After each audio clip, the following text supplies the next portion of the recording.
우리 하나님 말씀 우리 함께 찾아 읽겠습니다. 에베소서 6장 15절에서 16절 말씀입니다.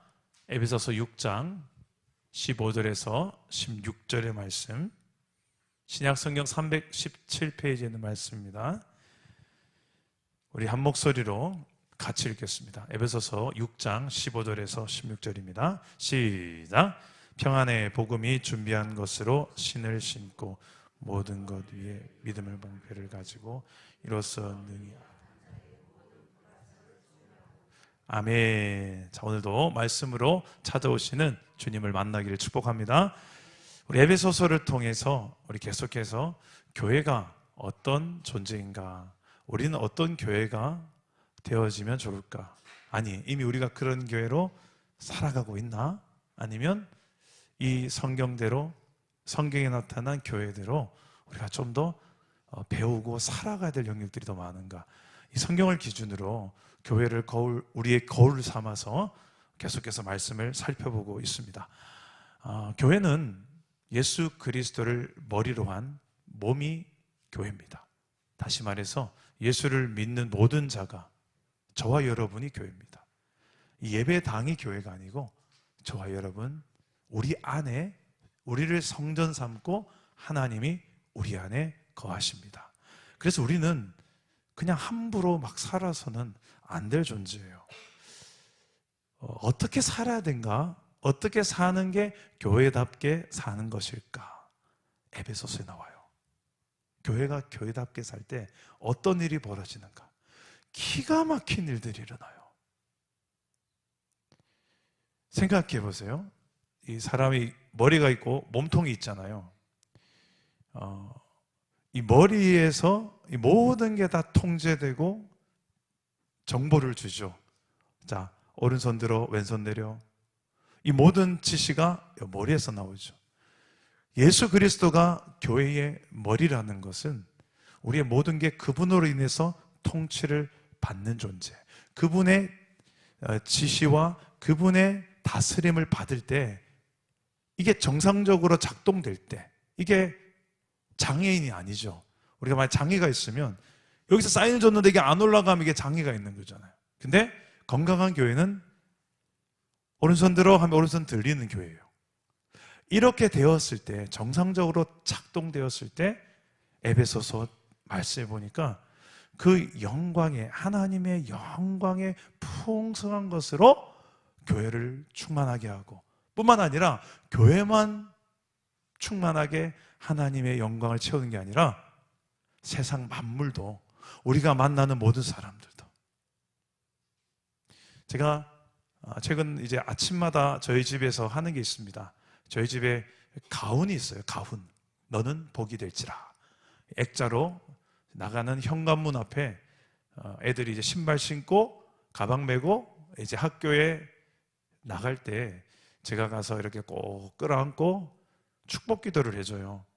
그러면서 따라서 읽어라 하면 너는 복이 될지라, 너는 복이 될지라 기도하자. 기도하는데 이제 하나님, 은서이가 세상에 나아갑니다. 세상에 나가서 복이 되게 하여 주옵소서. 다혜가 세상에 나갑니다. 세상에 복이 되게 하소서. 저는 이 말씀대로 되어질 걸 믿기 때문에 확신을 가지고 기도합니다. 원래 교회가 그런 존재예요. 우리가 제대로 주님을 머리로 해서 내가 살기 시작하면 나는 당연히 행복하고, 나는 당연히 그분의 영광스러움을 누리며 이 땅과 비교할 수 없는 행복을 누리며 살아가는 존재일 뿐만 아니라, 나를 만나는 이 많은 영혼들이, 사람들이 나 때문에 하나님의 나라를, 천국을 경험하게 될 줄 믿습니다.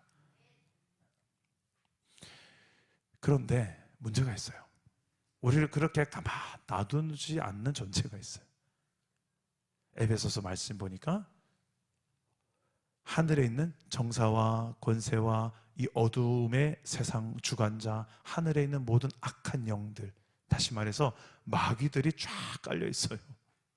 이걸 영적인 세계에 대한 지도를 본다면 다양한 이 악한 마귀들의 견고한 이런 군대 같죠. 이쪽은 이제 포병부대, 이쪽은 이제 그냥 보병부대, 이쪽은 이제 공군, 해병대, 마치 마귀도 각자가 가진 그 기능대로 중요한 대열을 취하고 있는 것처럼 성경은 기록하고 있는 거예요. 정사와 권세와 이 어둠의 세상적 하늘의 악한 영들. 저는 오늘 예배하기 전에 저 뒤에서 예배하는 여러분의 뒷모습, 뒤통수를 보면서 저는 기도를 했어요. 주여, 박재 집사님 일주일 동안에 싸웠던 영적 전쟁이 무엇입니까? 이런 싸움을 싸웠겠네요. 주님, 오늘 밤에 승리를 경험하고 돌아가게 하옵소서. 주님, 우리 강명희 집사님 육신의 질병 때문에 많이 고생했을 텐데 그 육신 질병만이 아니라 그때 마음도 얼마나 힘드셨을까. 여러모로 총체적으로 힘들었을 텐데 하나님, 오늘 밤에 치유하시고 하나님의 영으로 새롭게 강하게 하여 주옵소서. 이런 각자가 지금 싸우는 다 영적 싸움들이 너무 보여요. 근데 어떤 분 너무 처절할 만큼 치열하게 살다가 이제 거의 폐잔병이다. 폐잔병. 그냥 우리 졌습니다, 내가 졌습니다 하고 그냥 투항하려고 이제 딱 자세 잡고 있는 분도 있어요. 그만큼 삶의 영적 전쟁이 치열해요. 우리를 예수님의 통치 아래에서 이 땅에서 하나님 나라를 누리고 증거하며 살도록 가만 놔두지 않는 영적 세력에 완전 눌리고 완전 장악되어서 아무 영향력 없이 그냥 버티고 견디고 그냥 깨갱하고 이렇게 살아가. 여러분, 이런 존재들을 향하여 성경은 말합니다. 너는 그리스도의 군사다. 너는 하나님의 군대다. 오늘 이 말씀을 보면 하나님의 전신갑주를 취하라는 것은 너희가 하나님의 나라의 군대고 군사라는 것을 말해줍니다. 제가 자주 이야기하죠. 우리는, 교회는 유람선이 아니에요. 잠수함은 더더욱 아닙니다. 우리는 뭐라고요? 전투함. 성경적 교회는 싸우는 교회예요. 싸우는 게. 사람끼리 큰 소리 치면서 야! 이런 싸움이 아니고요. 그건 상대를 잘못 고른 거예요. 진짜 싸울 놈은 누구냐면 눈에 보이지 않습니다. 정사와 권세와 이 어둠의 세상 주가 하늘의 악한 영, 저 마귀놈의 새끼들하고 싸워야 돼. 이놈들하고 싸워야 되는데 엄한 사람들하고 싸워요. 그러니까 마귀는 하늘에서 잔치를 벌 일이에요. 내가 원하는 대로 잘 돌아간다. 여러분, 이런 영적인 세상을 보고 너희들이 싸워야 되는데, 그러기 위해서는 무장을 해야 된다. 군인이 무장하지 않고 훈련되지 않으면 전쟁터에 나아가면 총알바지 되죠. 그런데 너희가 무장해야 될 영적 무기는 눈에 보이지 않는 영적 세력과 싸워야 되기 때문에 이 영적 무기도 총이나 칼이 아니다. 다윗이 말했죠. 나는 칼과 창으로, 너는 칼과 단창으로 내게 나오지만 나는 그런 걸로 싸우지 않는다. 난 여호와 하나님의 이름으로 내게 나가노라. 영적 싸움을 싸우는 사람들은요, 무기가 달라요. 그래서 에베소서 6장에 나오는 이 무기들은 우리가 생각하는 이 세상적인 육체적인 무기가 아니라는 것을 눈치챌 것입니다. 영적 무기구나. 우리가 영적인 존재라는 것을 믿기에 영적 무기도 존재하겠구나. 자, 이 마귀는 도대체 어떤 일을 할까? 우리가 지피지기면 백전백승이란 말이 있죠. 마귀가 어떤 존재인지를 알아야 이거 마귀 짓이다. 내 안에서 마귀가 속삭이는구나. 저러면 안 되는데 저거는 공동체를 무너뜨리는 마귀의 행동이다. 저건 내가 따라가면 안 되겠다. 동조하면 안 되겠다. 분별할 수 있으려면 마귀 짓이 뭔지를 알아야 분별할 거 아니에요. 그리고 하나님의 뜻이 무엇인지를 알아야 분별할 거 아니에요. 그걸 성경에 기록해 놓았어요. 성경 여러 군데에서 그런 걸 기록해 놨는데 성경의 정답을 보기 전에 먼저 얼마 전에 수리남이라는 멋진 그 영화입니까? 거기에서 배우 황정민 씨가 마귀에 대해서 이렇게 말했습니다. 저상균 혹시 보셨어요? 너 사탄 들렸어? 이게 아주 명대사죠. 근데 저 황정민 씨가 아주 중요한 포인트를 이야기한 거예요. 마귀는 직접 강하게 마귀의 존재를 드러내며 일하기도 하지만 그것보다는 숨어서 사람을 통해서 일을 더 많이 합니다. 그래서 저게 지금 일하는 게 마귀인 줄도 모르게 해서 그 영혼을 넘어뜨리는 것이 사탄의 주 특기예요. 자, 내려주세요. 좀 무섭네요, 눈빛이. 성경은 뭐라 할까요? 성경은 사탄이 어떤 일을 한다고 말할까? 여러 가지가 있어요. 제가 성경 여러 군데 찾아봤는데 20가지가 나와요. 더 많은데 짧게 얘기하겠습니다. 첫째는 참소하는 죄. 참소가 뭐냐면 남을 헐뜯고 없는 죄를 있는 것처럼 꾸며서 고에 바치는 거예요. 마귀가 그러는 거예요. 저와 여러분들 향해서 참소합니다. 하나님께. 마치 욥이 그랬죠. 욥도 그랬던 것처럼 마귀가. 자, 방해하는 자입니다. 또 두 번째는 사탄은 우리가 하나님의 나라의 일을 하고 기도하고 신앙생활하는 것을 어떻게 해서는 못하게 방해합니다. 세 번째는 걸려 넘어지게 합니다. 네 번째는 비난하는 자입니다. 다섯 번째는 이간질하는 자입니다. 하나님과 우리 사이를 이간질하고 성도와 성도 사이를 이간질하고 목회자와 성도 사이를 이간질합니다. 그런 짓을 하는 분은 여러분께서 잘 생각해 보세요. 그 뒤에 이게 성령의 역사인지 마귀의 역사인지 속이는 자의 역할을 합니다. 속이는 자. 마귀는 거짓말쟁이입니다. 꾀이는 자입니다. 꾀임으로 방황하게 하고 넘어지게 만듭니다. 사로잡는 자입니다. 강하게 사로잡아서 꼭두각시처럼 만들어요. 저는 귀신을 여러 번 쫓아내봤어요. 근데 귀신 들린 사람의 공통점이 있어요. 첫째가 교만해요. 교만한 사람이 귀신의 장악이 잘 돼요. 두 번째는 뭔가 내 안에 해결되지 않은 상처와 결핍으로 인해 가지고요, 거기에 꽉 오랜 세월 눌려있는 사람들이, 사단이 딱 집치기 좋은 사람이에요. 네. 상담해 보면 그게 다 나와요. 그 가정사가 있어요. 빨리 그것을 예수 그리스도 십자가 앞에 가져 나와서 해결하라고 복음을 주셨는데 그거는 해결 안 될 것 같아요. 끝까지 그 상처와 결핍을 안고 살아갑니다. 그리고 그걸 뭐 좋은 거라고 자녀들한테까지 그렇게까지 또 대반복되게끔 하는 경우도 너무 많습니다. 그 이면에 누가 일하는가? 이 사로잡는 자가 있어요. 사로잡는 자가. 너 여기서 절대 못 빠져나가. 너 못 빠져나가.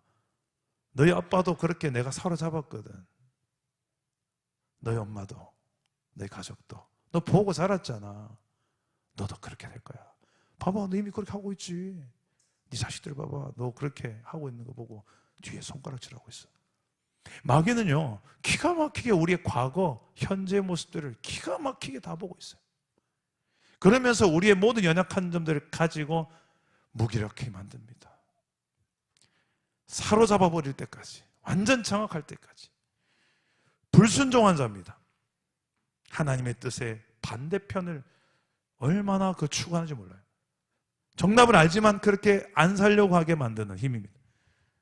또 마귀는 분노하는 자입니다. 분내는 자입니다. 버럭 분노하는 이 분노가 사단이 좋아하는 거예요. 혈기는 하나님의 뜻을 이루지 못합니다. 그래서 사도 바울은 분을 내어도 해가 지도록 분은 풀지 말아라. 해결해라. 왜냐하면 마귀가 틈을 타기 때문이다 라고 에베소서 4장에 말씀합니다. 마귀는 또 핍박하는 자입니다. 예수님의 도를 따라 살아가는 사람들, 십자가에 걷는 사람들을 가만 안 둡니다. 이리 쳐보고 저리 쳐보기도 합니다. 물론 하나님이 허용하는 한도 안에서죠. 위장하는 자입니다. 나 마귀다 라고 뿔 달고 드라큘라 일발 이렇게 해가지고 이래 다니잖아요. 마귀는 성경에 보니까 광명한 천사처럼 다닌대. 기가 막히게 매력적인 말과 기가 막히게 내가 좋아하는, 내가 선호하는 그걸 기가 막히게 알아요. 그래서 세상에 그 영광을 다 줄게, 내게 절 한번 해봐라.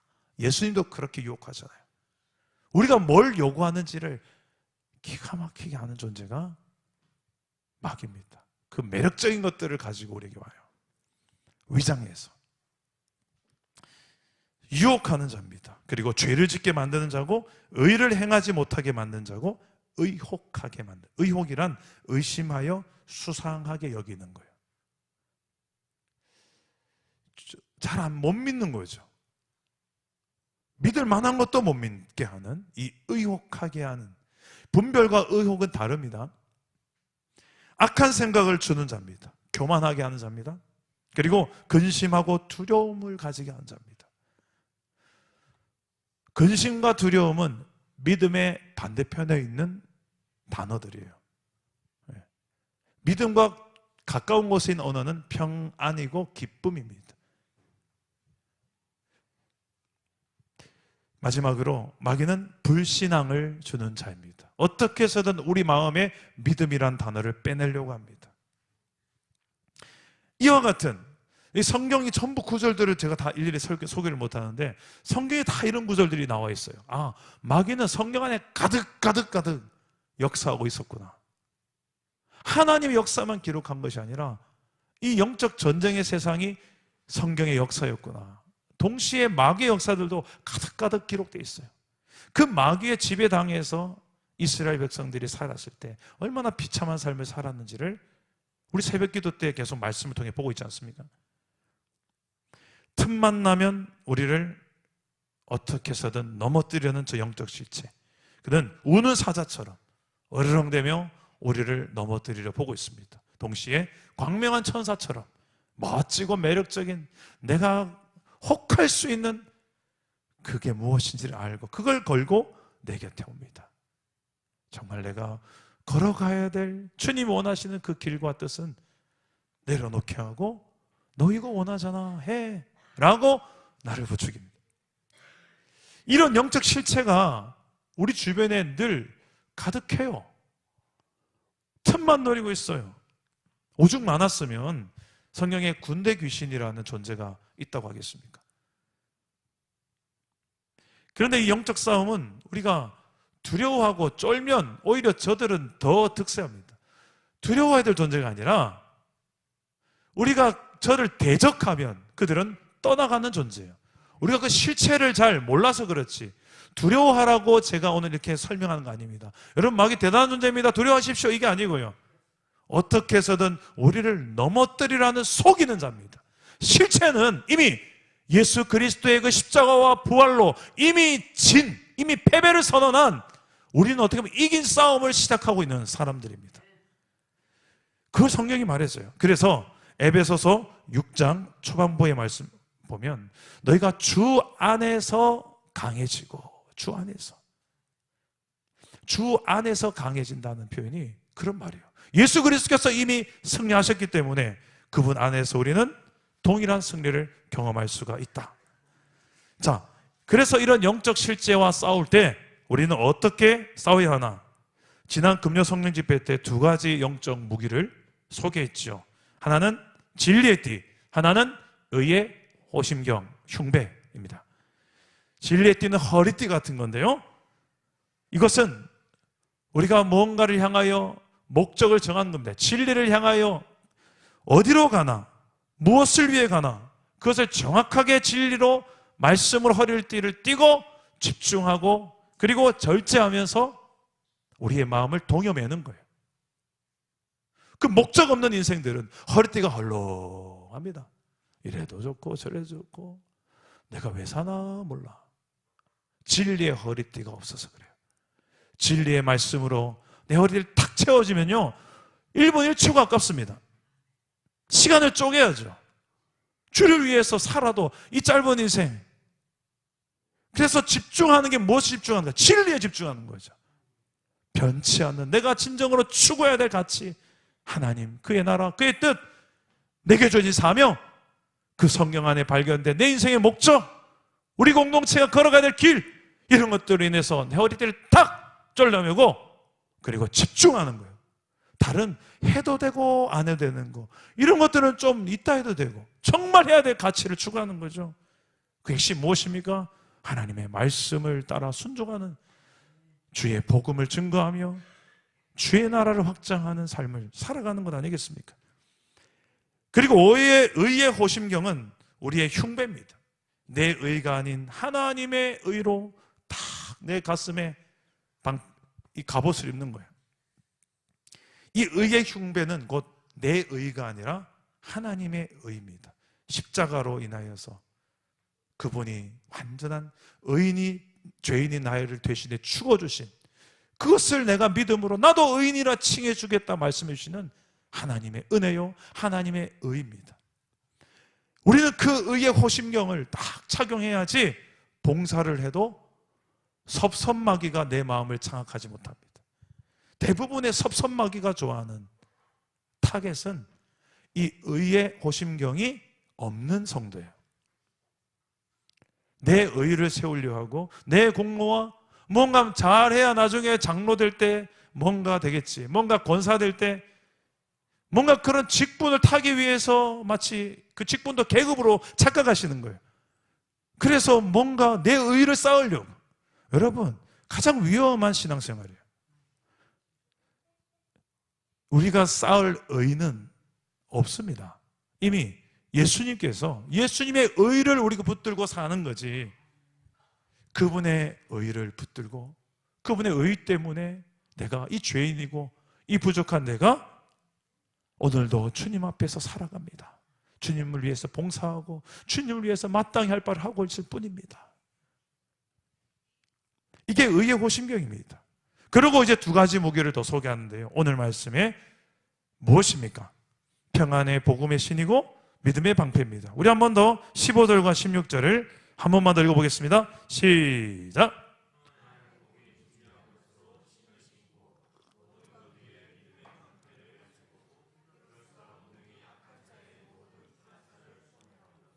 아멘. 자, 두 가지 영적 무기론 소개하고 기도하겠습니다. 첫 번째는 평안의 복음의 신이에요. 이것은 예수 그리스도의 십자가의 복음이, 그걸 믿을 때 주어지는 평안입니다. 우리 이걸 잘못 오해하는 분들이 많은데, 우리가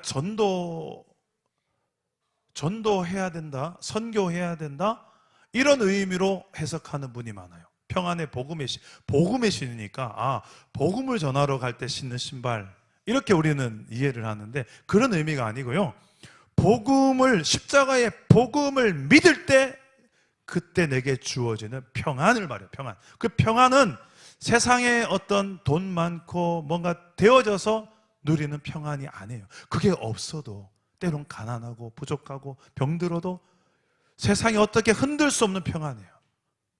그 평안으로 무장해야 세상 가운데 그 세상적 평안 앞에 내가 무릎 꿇지 않을 수 있는 거예요.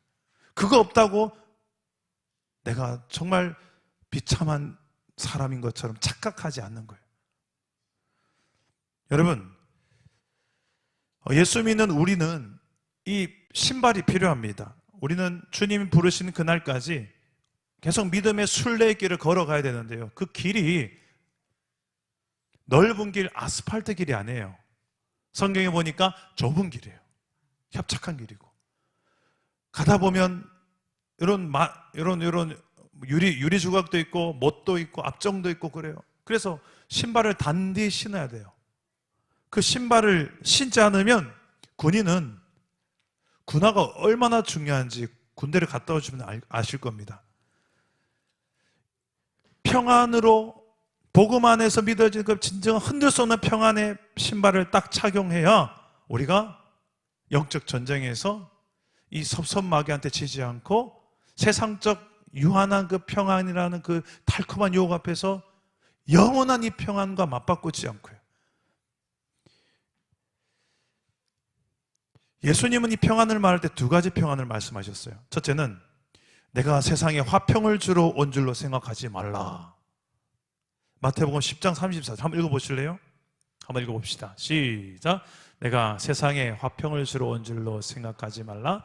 화평이 아니요 검을 주러 왔노라.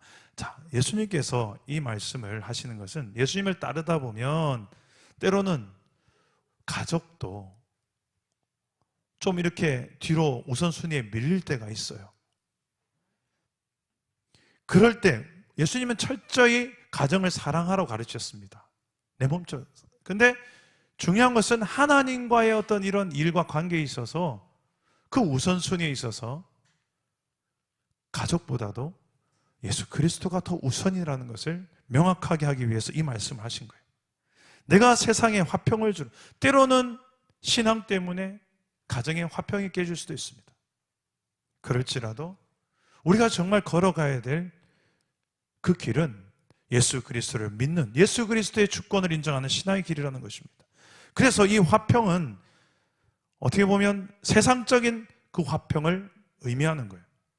그런 화평이 아니라 진정한 평안은 요한복음 14장 27절 말씀에 예수님이 또 한 번 평안을 말하는데, 평안을 너에게 끼친다. 이 평안을 너에게 주고 싶은 건데, 한번 읽어보겠습니다. 요한복음 14장 27절입니다. 시작.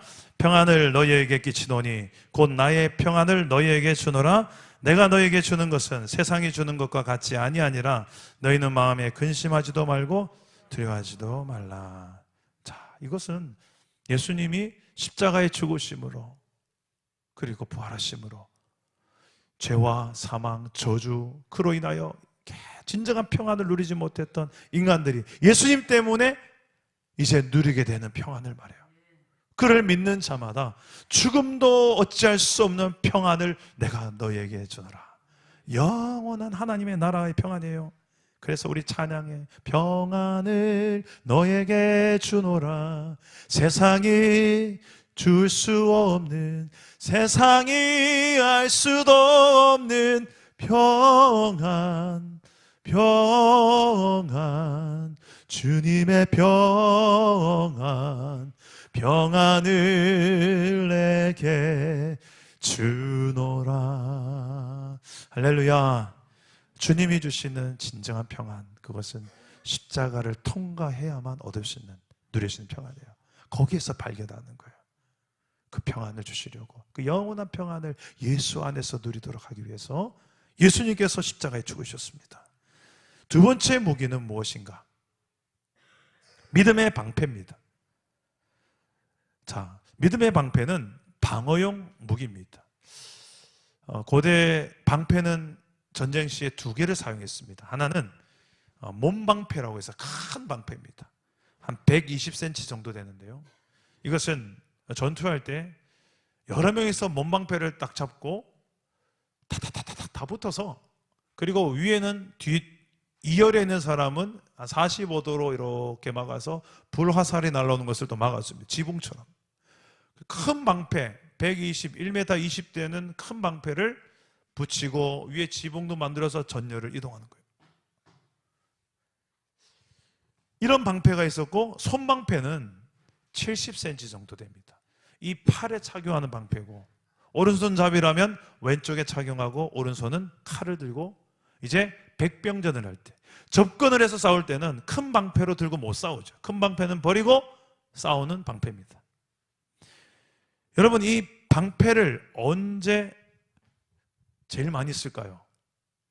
그렇죠. 적군이 치열하게 무언가를 공격할 때, 화살을 쏘거나 칼을 찌르려고 할 때, 공격이 있을 때 방패를 어떻게 해야 됩니까?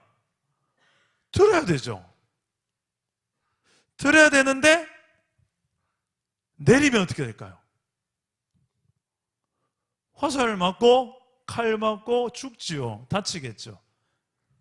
여러분, 언제 우리가 방패를 들어야 되는데 지금 화살이 빗발치고 있는데 정말 어리석게도 방패를 내려요. 지금 치열하게 영적 전쟁이 일어나고 있는데 방패를 들어도 시원찮은 방법인데 방패를 내려요. 왜 내릴까요? 여러분 경험이 다 있으실 거예요. 낙심할 때 그래요. 낙심할 때. 여러분, 이 낙심된 일을 경험한 적 있습니까? 이 낙심하지 말라고 예수님께서 말씀하셨죠. 낙심한다는 것은 격투기 용어에서 나온 그 용어인데, 여러분, 권투 선수가 이렇게 손을 올리는 걸 뭐라고 하죠? 권투 배우신 분 없습니까? 이은영 기사님 권투 안 배우셨어요? 이렇게 하면 어떻게 합니까? 턱 때려도 막 이렇게 가드를 올린다고 그래요.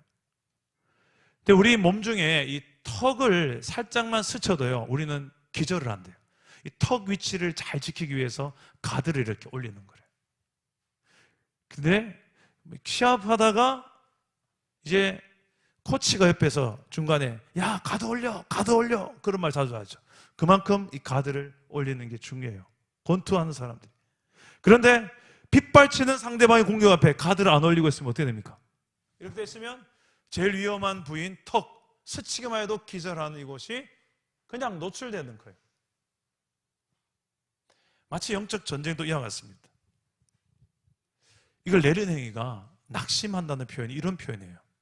격투기 용어에서 나온, 내가 카드를 올려야 되는데 내리는 거예요. 그때 지금 빗발치는 화살 속에 내가 카드를 올려야 되는데 내리는 이런 어리석은 짓을 우리가 언제 하냐는 거예요. 낙심할 때. 여러분, 언제 낙심하십니까? 무언가 이렇게 낙심된 일을 경험해 본 적 있으시죠? 그 낙심하면요, 기도해야 되는 걸 아는데 기도하기 싫어요. 정답을 몰라서 방패 들어야지. 이거 정답 모르는 거 아닌데 들기 싫은 거예요, 그냥. 지금 그런 상태에 계신 분이 혹시 있습니까? 이스라엘 광야 생활이 40년을 했습니다. 근데 그냥 거리상으로 봤을 때는 11일이면 가는 거리였어요. 근데 왜 40년이라는 시간 동안 뺑뺑이 돌았을까요? 하나님은 왜 구름기둥, 불기둥으로 인도하시는데 11일이면 갈 길을 왜 40년 동안 뺑뺑이 돌리셨을까? 왜 하나님 내 인생에는 빨리 이 말씀 안 읽어주나요? 왜요? 왜요? 나는 싫어하시나요? 성경을 보시면 답이 있어요.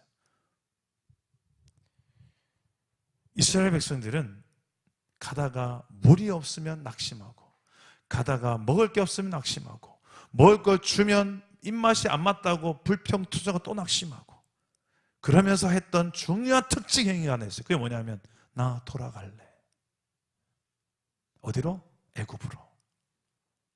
애굽에서 먹었던 게 훨씬 맛있더라. 이 패턴이 정확하게 오늘날에도 일어나고 있습니다. 성경을 보면 다 내 이야기예요. 알고 보면 나 들으라고 하는 말씀이에요. 다. 이게 누가 잘 쓰는 패턴이냐면 마귀가 딱 이 패턴을 그대로 이스라엘에게만 쓴 게 아니라 2023년 사랑담은 교회 저와 여러분에게 통일하게 쓰고 있어요. 그래서 성경을 안 보니까, 봐도 나랑 상관없는 이야기를 보니까 분별을 못하죠. 다 답이 다 여기 있는데. 그냥 격려만 해주시고 그냥 목사님 위로만 해주시죠. 설교 시간에. 설교 들으면 제가 죄인 된 것처럼 돌아갑니다. 목사님. 여러분, 이거는 내가 이기느냐 지느냐, 전쟁 나면요 2등이 없어요. 전쟁에는 2등이면 그냥 죽는 거예요. 이겨야 되는 거예요. 싸워서. 그게 전쟁, 영적 전쟁이에요. 그래서 그냥 제가 위로도 하죠. 격려도 하죠. 근데 여러분이 살아가는 이 삶의 정확한 성경이 뭐라고 합니까? 싸움부터, 영적 전쟁터다. 정신 차려라. 언제까지 그래? 참 징징대고만 있을래. 정신 차려서 봐라. 제대로 좀 봐라, 실상을. 그래야 니도 살고 니 가족, 니 자식들도 산다. 언제까지 그 사단의 그 지배 아래서 제대로 보지 못하고 그렇게 살 거냐. 우리는 이렇게 낙심하면서 많은 것들 잃어버립니다. 예수 믿는 결과가 이겁니까? 왜 나는 예수 믿는데 자동차 사고가 나고 열 나고 감기 걸리고 코로나 걸리고, 코로나 한 번도 아니고 2번, 3번 걸리고, 주님 나를 보호하시는 게 맞습니까? 암은 왜 걸립니까? 예수 믿는 나에게 차라리 안 믿었던 과거가 더 나을 뻔했다. 무언가 내게 주어진 어떤 현실이 뭔가 세상적 기준으로나 내 기준으로 봤을 때 아쉬운 거예요. 그러니 나 돌아갈래, 애굽으로. 그리고 낙심하니까 카드를 내려버렸어요. 그러니까 사단이 그냥 막 인정사정 없이 그래 됐다 막 이제 닌 내 밥이다 이제 갖고 놀아요. 얼마나 주워 터졌으면 이제는 그냥 흰 백기를 들고 네가 이겼다, 그냥 네 마음대로 날 써라, 난 그냥 이렇게 그냥 끝날란다. 가정도 끝내고 뭐. 우리의 삶에 너무나도 많은 것들이 이 카드를 올려야 되는데 성경도 있고 기도도 할 줄, 신앙생활 1, 2년 한 것도 아닌데, 다 정답 몰라서도 아닌데 이 낙심에서. 여러분, 우리의 이 믿음의 방패가 다시 회복되기를 소망합니다. 여러분, 우리의 믿음의 방패는 그냥 방패가 아니고 무슨 방패입니까? 앞에 수식어가 무슨 방패?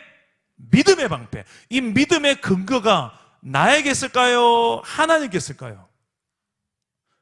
다시요. 이 믿음의 근거가 내가 좀 똑바로 살고 제대로 사는 데 있을까요? 아니면 하나님께 있을까요? 그래요. 하나님께 있어요. 그리고 그분의 약속에 있어요. 우리는 참 연약해서 넘어지고 자빠지고 낙심하고 또 일어나고 이 반복하면서 끊임없이 가요. 그게 성경에 나타난 인간의 모습이죠. 우리도 그래요. 이스라엘과 별 다를 바 없어요. 그러나 성경을 자세히 보시면 뭐가 소망입니까? 그래요. 하나님이 소망이고 그분의 약속과 언약이 소망입니다. 그분은 절대 우리를 포기하지 않고 다시 이렇게 세우시고 또 다시 기회를 주세요. 그 하나님을 향한 믿음, 그 약속에 대한 믿음, 그걸 믿음을 딱 방패를 다시 들고 그래 또 쳐봐라 마귀야, 한 번 더 싸우자. 이 전투 자세를 취하는 거예요. 무엇으로 방패를 삼는다? 하나님이 나의 방패십니다. 여호와께서 나의 방패십니다. 여호와의 약속이 나의 방패십니다. 약속의 말씀을 그래서 오늘도 붙듭니다. 이 약속으로 막아내게 하소서. 저 보라살들을 막아내게 하여 주옵소서. 우리 공동체 저 어둠의 권세들이 쏘는 보라살을 주여 우리가 믿음의 방패로 약속으로 막아내게 하여 주옵소서. 오늘 밤에 기도할 수 있기를 주님의 이름으로 축복합니다. 말씀을 맺겠습니다. 이 네 가지 무기, 지난주부터 봤던 진리의 띠, 의의 오심경, 평안의 복음의 신, 믿음의 방패. 여러분, 이런 것들이 우리가 신앙생활하면서 걸어가는 길 위에 잘 이렇게 착용이 되어져서 이미 예수 믿는 자에게는요, 이런 것들이 다 이미 주어졌어요. 문제는 눈을 뜨지 못했고 몰라서, 아직 깨우치지 못해서 그냥 당하고 있는 경우가 너무 많습니다. 그래서 성경을 읽어야 되는 거예요. 성경에 너희는 이런 존재다, 너희는 이렇게 살아야 될 존재다. 오늘 이 말씀을 통해서 더 이상 악한 영들 앞에 무너지지 않고 다시금 승리하는, 싸워 이길 수 있는 여호와의 군대로 무장되는 저와 여러분 되기를 주 예수 이름으로 축복합니다. 우리 함께 찬양하고 기도하겠습니다. 평안을 너에게 주노라.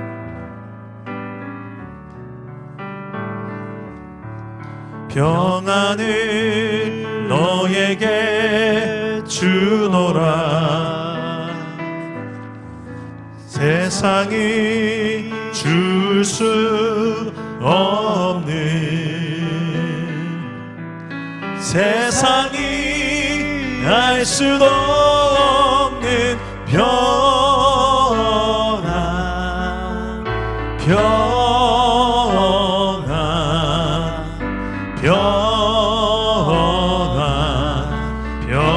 평안을 너에게 주노라. 사랑을 너에게 주노라. 사랑을 너에게 주노라. 세상이 줄 수 없는, 세상이 알 수도 없는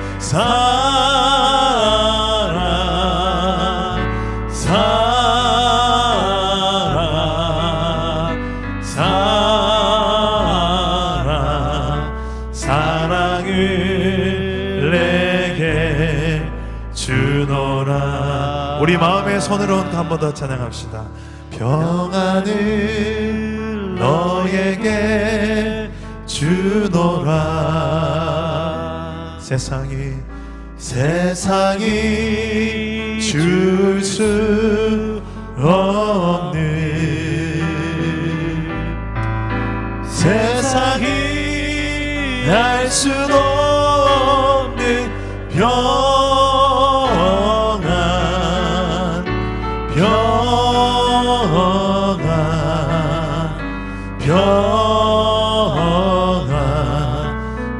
평안을 내게 주노라. 사랑을 너에게 주노라.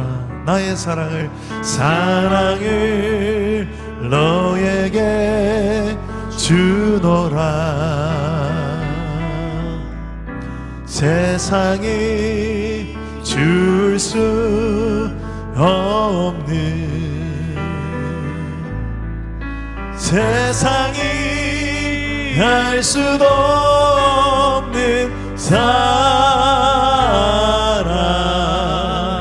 사랑, 사랑, 사랑을 내게 주노라. 우리 한번 기도합시다. 하나님, 내게 평안의 복음의 신을 허락하여 주옵소서. 세상이 줄 수 없고 흔들 수 없는 그 십자가 복음을 믿는 자들만 누릴 수 있는 진정한 평안, 그 평안이 내 안에 충만하게 하여 주옵소서. 그리고 믿음의 방패를 주옵소서. 내 마음이 낙심하지 않고 내 힘든 현실이나 내 연약함, 그 감정 때문에 하나님의 약속의 말씀에 근거를 두는 그 믿음이 아닌 그 연약함 때문에 자꾸 무너져 내립니다. 주님, 다시 한 번 더 하나님을 믿는 믿음으로, 주님의 약속을 믿는 믿음으로 딱 방패를 세울 수 있는, 어둠의 권세들이 불화살 쏠 때 그 하나님의 주신 그 믿음의 방패로 잘 막아낼 수 있도록 우리에게 평안의 복음의 신과 믿음의 방패로 하나님, 세상 그 무엇도 우리 흔들 수 없도록, 내 마음이 흔들 수 없도록 다시금 무장할 수 있도록 성령이여 도와주시옵소서. 회복시켜 주옵소서. 오늘 말씀 붙들고 우리 주님 세 번 잡고 기도하겠습니다. 주님 찾습니다. 주여, 주여, 주여. 주님, 우리를 회복시켜 주십시오. 다시금 하나님 영적 전쟁에서 나아가 승리할 수 있도록 도와주십시오. 대단 하나님 아버지여, 무너지는 일들이 생기지 않도록 하나님의 구원의 손으로, 하나님의 회복의 손으로 우리의 나약한 것들을 어루만지시고 회복시켜 주옵소서. 하나님, 평안의 복음의 신을 신게 하여 주옵소서. 우리가 걷는 모든 발걸음마다, 우리가 걸어가는 모든 걸음마다 하나님 십자가를 경험한 자들의 이 발걸음 되게 하셔서 아버지요, 주님의 그 생명을 걸고 우리를 구하는 그 놀라운 구원을 믿는 자들이, 영원한 영생을 얻는 자들이, 하나님의 나라를 얻는 자들이, 하나님의 백성된 자들이 누리는 평안, 하나님의 자녀가 된 자들이 누리는 평안을 날마다 내 삶에서 누리고 증가하게 하여 주옵소서. 세상과 어떤 것도 흔들 수 없는 아버지 하나님의 물질이나 건강이나 세상의 어떤 성공이나 세상의 어떤 형통이나 이런 것들 때문에 늦어진다고, 없다고 우리가 마음이 낙심하거나 무너지지 않게 하시고 내 평안이 흔들리지 않도록 도와주십시오. 예수 그리스도 안에서 발견되어진 참된 평안이 내 안에 있는지 확인하게 하시고 그 평강으로 아버지 하나님이여 세상 가운데 나아가 이게 진정한 평안이라고 말할 수 있는 주의 백성 되게 하여 주옵소서. 아버지 하나님, 어둠의 원수들이 불화살을 쏩니다. 우리의 가정과 우리의 개인과 교회 공동체 일터를 향하여 주여, 그때마다 우리가 믿음의 방패를 세워서 이 가드를 올려서 막아내게 하시고, 아버지 하나님, 주님께서 우리 주신 이 약속의 말씀이 있는데, 언약이 있는데 우리가 아버지요 결코 무너지지 않고 망하지 않는 줄 믿습니다. 주님, 그 아들의 피를 걸고 아들의 생명을 걸고 우리를 구원하시고 언약을 맺으셨사오니 주여, 우리가 하나님 받은 이 놀라운 은혜와 이 구원이 아버지 하나님이 약해지지 않게 하시고 확신 가운데서 다시 한 번 더 세워지게 하여 주옵소서. 믿음의 확신을 주옵소서. 평안의 깊은 은혜를 누리게 하여 주옵소서. 예수 그리스도 안에서 누리는 진정한 평안을 보게 하여 주옵소서. 그 하나님의 나라의 가치를 보게 하여 주옵소서. 성령 하나님, 도우시는 그 하나님의 손을 우리가 경험하게 하여 주옵소서. 예수 그리스도의 십자가의 복음 안에 이 모든 것이 있음을 알게 하여 주옵시고, 다시 이 복음 앞에 나아가 우리를 조명하며 십자가 앞에 나아가 내가 지금 걷는 길이 정말 진리의 길로 걷고 있는지, 진리의 허리띠를 제대로 동여매고 정말 집중하며 절제하며 걸어가고 있는지 우리 자신 하나님 아버지 믿음의 경주를 돌아보게 하여 주옵소서. 오 하나님 아버지, 사람이 더 크게 보이지 않게 하시고, 하나님보다 사람이 더 크게 보이지 말게 하시고, 하나님보다 환경이 더 크게 보이지 않게 하시고, 영원한 나를 부르신 그 부르심의 길을 오직 주님만 바라보며 믿음으로 한 길 걷게 하여 주옵소서. 흔들리는 우리의 초점이, 우리의 영점이 다시 조정되기를 원합니다. 오 주님이시여, 주님이시여, 내 영혼을 주님께 의탁합니다. 주여, 우리를 도우시고 다시금 하나님 복음 앞에 세우사 복음이 나를 강하게 하는 것을 경험하게 하여 주시옵소서. 예수 그리스도의 피 묻은 복음 앞에 내가 서 있습니다. 내가 그 안에서 다시금 새로운 애를 누리게 하여 주옵소서. 걸으리 다시 복음 앞에 내 영혼 선해 주님 만나 그때 나 다시 돌아가 주님께 예배 드리며 다시 십자가의 길 걸으리. 많은 이들 말하고 많은 이들 말하고 많은 이들 노래는 하지만 정작 가진 않는 길 두려운 생각보다 많이 힘들고 험한 길보다 그저 말로만 가려기에 점점 멀어져만 가네. 내게 생명 주었던 그 길 점점 이용하려 하네. 내게 사랑 주었던 그 길 다시 복음 앞에 내 영혼 선해 주님 만난 그때 나 다시 돌아가 주님께 예배 드리며 다시 십자가의 길 걸으리. 선포합시다. 다시 복음 앞에 다시 복음 앞에 내 영혼 선해 주님 만나 그때 나 다시 돌아가 주님께 예배 드리며 다시 십자가의 길 걸으리. 우리 한번 기도합시다. 주님, 내가 수많은 사람들 속에 쌓인 그저 무리로 숨고 싶지 않습니다. 그냥 수많은 인파 속에 이리 우 저리 우 왔다 갔다 하고 많은 사람들 앞에 영광받는 그 자리, 그런 걸 원해서 이 자리에 있는 게 아니라 아무리 따르는 사람 적고 그 길을 걷는 자 적더라도 진리의 길을 걷게 하여 주옵소서. 예수께서 먼저 걸어가셨던 십자가의 길을 걷게 하여 주옵소서. 내 가정 안에 십자가가 있습니다. 어머니로, 아내로, 남편으로, 자녀로, 형제로, 부모로. 여러분, 그 십자가 힘들다고, 피곤하다고, 지쳤다고 내려놨던 십자가 다시 한 번 더 십자가를 지겠습니다. 알아주지 않더라도, 인정해주지 않고 사랑이 메아리로 돌아오지 않더라도 주님 때문에 내게 주어진 십자가의 사명이기에 내가 이 길을 걸어가겠습니다. 여러분, 일터에서 그냥 밥벌이로 돈 주는 것으로만 아니라 그것 또한 하나님의 부르신 지금의 사명의 자리를 여기고 그곳에서 빛과 소금의 역할 감당하는 사명자로 살게 하여 주옵소서. 복음에 합당한 삶으로 살게 하옵소서. 진짜 천국을 믿는 자가 오늘의 천국을 내가 경험하는 자답게 저들 앞에 증거로 살아가게 하여 주옵소서. 우리 교회 공동체 안에서도 얼마나 많은 십자가가 있는지 모릅니다. 그 십자가 피하지 않고 미루지 않고 내가 감당하고 걸어가겠습니다.